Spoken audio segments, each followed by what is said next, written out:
Teacher Talking Sports, what it does, we do how we live in. Last night was the first round of the 2025 NBA draft. Of course, the draft is now a 2-day affair, so the second round will be today.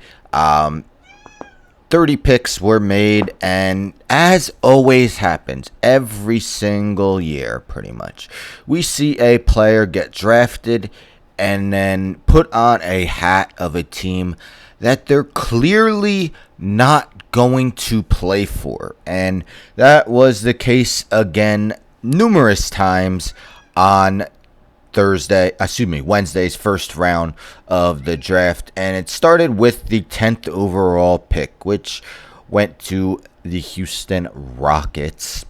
And they selected Khaman Maluach out of Duke. You see, wearing the Rockets hat, 10th pick Rockets. Problem is, and it's not a unknown secret, the Rockets dealt that pick in order to acquire Kevin Durant. That's well known, pretty much the second most well-known thing in this draft, that the Rockets weren't actually making this pick. Maybe the first would be Cooper Flag going to the Mavericks, but so it's just a charade having him put on this Rockets hat. And what was even crazier was that the following pick, so the 11th pick before it was made, Adam Silver announced that the Rockets were trading Maluach in a proposed trade to the Phoenix Suns. So, spilled the beans that Maluach isn't actually going to be on the Rockets. So the biggest moment of his life, or at least one of the biggest, and at least the start, he's not even wearing the right team's hat. His family had to put a Rockets hat on their table, even though he's clearly not going to play with them. We saw it happen again 6 picks later. Of course, we could get into Hansen not even being a guy that was expected to be picked when he was, but nonetheless, 16th overall pick by the Memphis Grizzlies, Yang Hansen, I think that's how you pronounce it, but not going to be on the Grizzlies. They traded him to the Portland Trailblazers. That trade was announced, where the Grizzlies are getting the 11th overall pick, Cedric Coward, but yeah, we could get into how this was probably the biggest shock of the first round, but that's not what this video is about. It's just, Hansen wasn't even invited to the green room, and nonetheless, was in the crowd, so he walked down, again, got the wrong team's hat, and, it's been going on forever.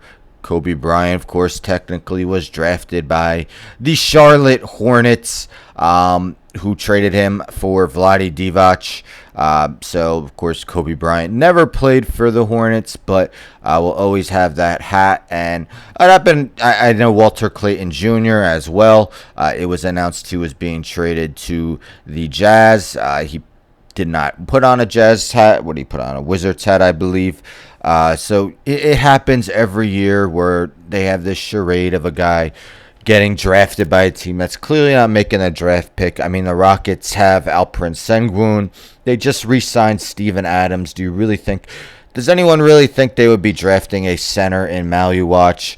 But what are your thoughts? What can the NBA do to stop this charade? I get that the official start of the new year is July 6th, but I mean, if Adam Silver can announce that the deal has been made, or it's a proposed deal, then at least let the guy put on the hat that he's going to start his career with, because it's a moment that's going to last forever with them, and it's just inaccurate when that picture's hanging in his parents' house, and it's just the wrong team's hat. But anyhow, don't forget to subscribe. Tell a friend to subscribe. Like the video, share the video, hit the bell for notifications. I'm out.